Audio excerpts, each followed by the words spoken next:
उतरी डोला से और जा सोता को देवन का हम तब उतरी डोला से जा सोता को देवन का हम तब उतरी डोला से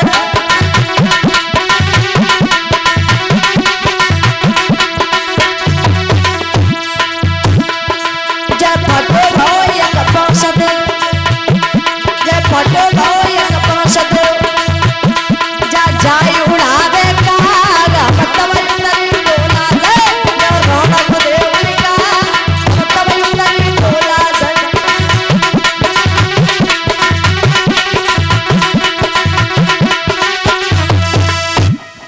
आज उसी समय महाराज रानी सुनीति ने कहा कोई बात नहीं बहन, आप महलों में चलिए, मैं बाहर रहूंगी। रानी सुरुचि सुशोभित है, रुच के सब साज सजाती है और रानी सुनीति खेतों पर चिड़िया और काग उड़ाती है। आज मेरे भैया इधर रानी सुनीति खेतों पर झोपड़ी रख के रहने लगी, रानी सुरुचि महलों में रहने लगी। एक दिन राजा उत्तानपाद को कई समय हो गया, राजा उत्तानपाद शिकार खेलने के लिए गए, रात्रि का समय हो गया, लौट करके आए, दरवाजा को खटखटाया। आज उसी समय महाराज छोटी रानी ने दरवाजा नहीं खोला, विचार किया बड़ी रानी के यहाँ घूम आए।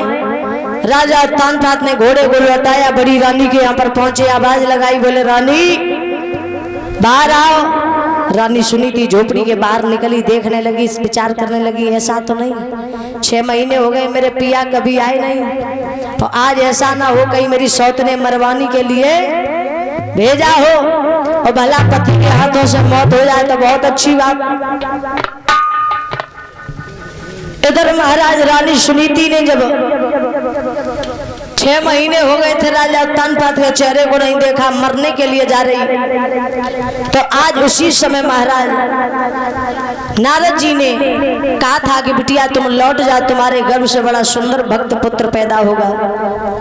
रानी लौट आई थी, इधर वही समय आ गया, राजा आए, रानी बड़े प्रेम से राजा को महलों में ले गई।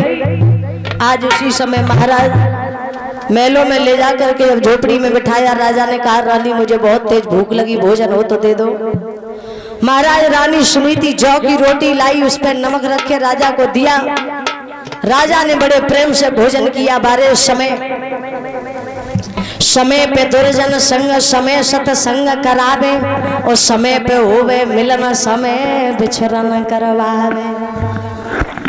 आज उसी समय महाराज रानी सुनीति ने पिया को बड़े प्रेम से चरणों को दबा रही। महारानी विश्राम की। सुबह के 4 बजे घड़ियाली ने घंटी को बजाया, राजा के नेत्र खुले, जवाब दिया रानी आज्ञा दो, चलने दो। राजा उत्तानपाद वहां से चल के आए। इधर महाराज राजा उत्तानपाद महलों में आकर के स्नान ध्यान किया, भोजन किया। राजा उत्तानपाद की दोनों रानी गर्भवती है।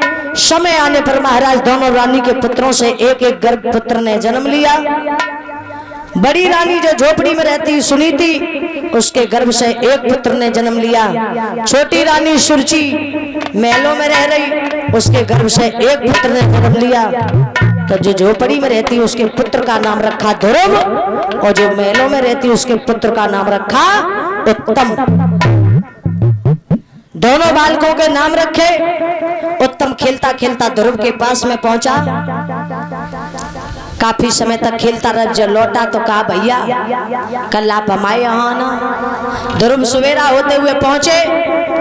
उत्तम और ध्रुव दोनों बालक महाराज उत्तानपाद की कचहरी में बैठे। राजा उत्तानपाद को 5 वर्ष हो गए, ध्रुव को नहीं देखा। जैसे ही ध्रुव को देखा तो राजा उत्तानपाद ने ध्रुव को गोदी में बिठा लिया, चुम्बन किया। किसी ने जाकर के रानी सुरुचि से कह दिया कि तुम्हारी सौत का बालक तुम्हारे राजा की गोदी में बैठा। रानी सुरुचि चिड़चिड़ाती हुई आई, ध्रुव के एक तमाचा मारा और कहा चल दूर खड़ा हो, अरे नीच किसके मुकाबले आया है, वो अकल है तुम्हारी कहाँ भूपिए सर पे गधा चढ़ाया है। आज उसी समय महाराज जैसे इस बात को कहा, बोलिए रास बिहारी भगवान की। कोई बात नहीं, आदि